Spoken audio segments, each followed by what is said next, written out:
E falando de abandonos, na linha de Cascais há um forte abandonado, vandalizado e de portas abertas. O Forte de Santo António da Barra tem 5 séculos e uma grande importância histórica. O que hoje se celebra da vista desafogada que tem para o mar foi no passado motivo de inquietação.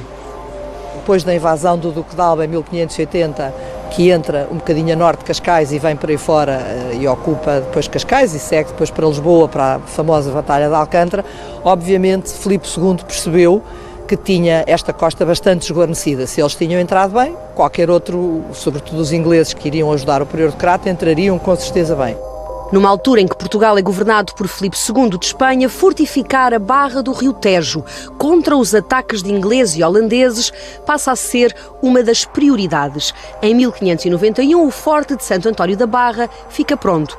Logo a seguir à implementação da República, começa a ser usado como campo de férias do Instituto Feminino de Educação e Trabalho de Odivelas e, mais tarde, também por Oliveira Salazar. Vem passar aqui normalmente o mês de agosto e uma parte de setembro. E durante esse período as meninas não vinham, portanto, ou vinham antes ou vinham depois. O homem que criou a ditadura do Estado Novo em Portugal tinha escritório e quarto dentro da fortificação militar na povoação de São João do Estoril, na linha de Cascais. Aqui passou os verões de 1950 até ao dia do histórico episódio da Cadeira, 3 de agosto de 1968. Ele atira-se para uma cadeira que devia estar naquele sítio, mas que estava um bocadinho desviada e, portanto, não está lá cadeira nenhuma, e ele cai e bate com a cabeça. E isto depois terá como consequência, dias depois, de se perceber que está com uma hemorragia cerebral, que dá, pronto, aquela história toda que sabemos, de ir para a Cruz Vermelha, ser internada, é operada, enfim, todo aquele drama. Salazar acabaria por morrer quase 2 anos depois.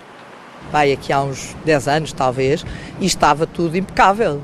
Aliás, o quarto de Salazar, que toda a gente queria ver, obviamente, porque de facto nós temos essa característica de querer imenso espreitar um bocadinho um certo voyeurismo, de espreitar o quarto do ditador. E era de facto, era um quarto que tinha pouco para ver, porque era um quarto completamente espartano, com uma cama muito simples, uma mesinha de cabeceira e pouco mais, se bem me lembro. Mas o que é facto é que isso tudo estava nos sítios. Hoje, 2018, sobram as paredes de um imóvel classificado como de interesse público. Como é que é possível deixar chegar a este ponto de vandalização e de abandono? Dá para perceber que entre novembro de 2016 e novembro de 2017 o estado de degradação é brutal. As pessoas pensam que a Câmara tem alguma coisa a ver com o Forte e, portanto, mandam-me cartas, mandam-me abaixo-assinados, mandam-me fotografias, porque eu, desde que não foi cedido, eu não quis lá entrar. Chegou a ser assinado um acordo entre a Câmara de Cascais e o anterior governo que permitiria ao município ficar responsável pelo Forte de Santo António da Barra e por outros. Há um bloqueio total, completo, por parte...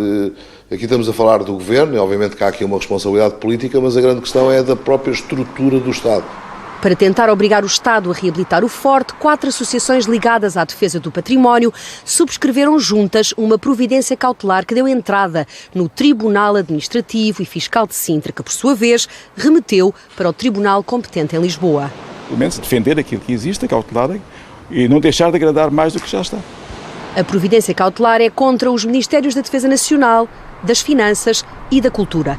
Contactada pela SIC, a Direção-Geral do Património Cultural informa por escrito que o Forte de Santo António da Barra é pertença do Estado Central, cuja gestão será da responsabilidade da Direção-Geral do Tesouro e Finanças.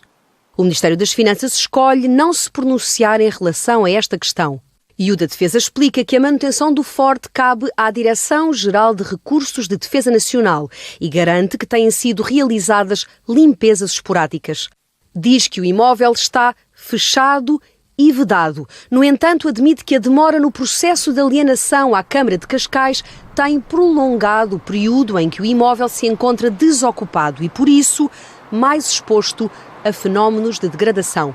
Fica assim por explicar a razão do impasse na salvaguarda do património português. Eu tenho a estimativa de como é que ele estava antes, quando fizemos o acordo com o Governo e tínhamos estimado que seriam cerca de 2 milhões de euros. Agora tenho receio que este valor já não chegue, mas ainda assim a Câmara garante que tem os meios próprios para fazer a requalificação e a recuperação deste património. A Câmara de Cascais diz que não pode, por exemplo, expropriar nem tomar posse, porque não se trata de propriedade privada e assegura que projetos não faltam para o Forte. Pode ser rentabilizado, quer seja na preservação da nossa identidade, da nossa história, como alguns deles podem ser inclusivamente geradores de postos de trabalho, geradores de cadeias de valor, que seria em benefício do próprio Estado. Vamos lá pensar que isto não é tudo para transformar em hotéis, pousadas, etc., que é agora a grande mania, porque isso normalmente destrói tudo. E de destruição está o Forte de Santo António da Barra, cheio.